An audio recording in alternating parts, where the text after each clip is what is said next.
പക്ഷെ നമുക്ക് ഇവൾക്ക് വേണ്ടി ഒരു ചെറിയ ബെഡ് ഉണ്ടാക്കേണ്ട ആവശ്യമുണ്ട്. അപ്പോൾ നമുക്ക് ഉണ്ടാക്കാം. അതിനായി ഞാൻ ആദ്യം ഇതേപോലത്തെ ഒരു പീസ് എടുത്തു.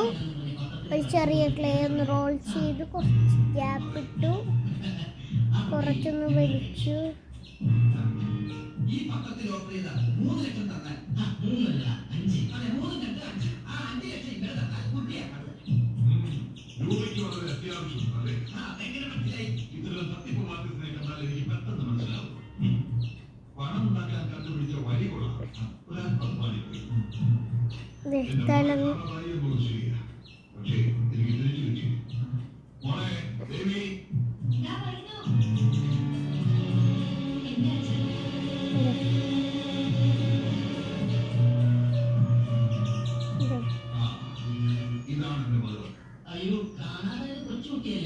വർഷം 13 കഴിഞ്ഞില്ലേ കുട്ടി വളർന്നു.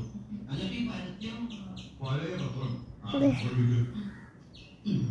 പത്രം തപ്പിയെടുത്തോണ്ട് വന്നിരിക്കുകയാണ്.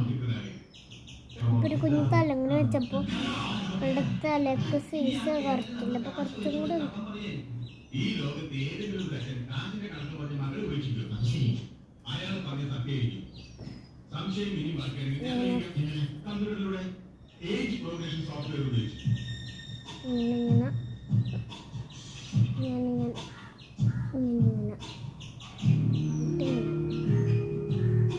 കോർണർ ഒന്ന് സെറ്റ് ചെയ്യണം.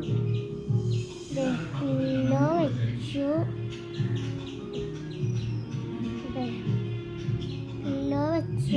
ടോപ്പർ വെക്കണു. ടോപ്പറിനും വെച്ചു. ഇനി ഒരു ചെറിയ പുതപ്പും കൂടി കഴിഞ്ഞു. കുറച്ച് നീട്ടിയുള്ളൊരു പുതപ്പും വെച്ചു. ടോപ്പറിനും പുതപ്പും തലങ്ങണിയൊക്കെ വെച്ചു. ഇങ്ങനെയുണ്ട് ഇപ്പൊ കാണാൻ ബെഡ്. ഇനി നമുക്ക് ഇവളെ ഇതിനകത്തോട്ട് കിടത്തണം. അപ്പൊ നമുക്കൊന്ന് കിടത്തി നോക്കാം. അപ്പൊ തന്നെ അവള് കിടന്നു. ആദ്യം ഇവള് ഈ പാറപ്പുറത്തായിരുന്നു കിടത്തിക്കൊണ്ടത്. അപ്പൊ വേണ്ടെന്നത്. അപ്പൊ ഈ ബെഡിന്റെ അടുത്ത് തന്നെ ഒരു ചെറിയ ദേശം എണീറ്റ് ഇവിടെ ഇരുന്ന്. ഓക്കെ, ഇവിടെ ഇരുന്ന് ഞാൻ കൊണ്ടുവരണതൊക്കെ കഴിക്കാലോ. അങ്ങനെയെങ്കിൽ അതാവുമ്പോ അങ്ങനെ ഞാൻ വെച്ചു. എന്നിട്ട് അവളവിടെ കിടത്തിട്ട്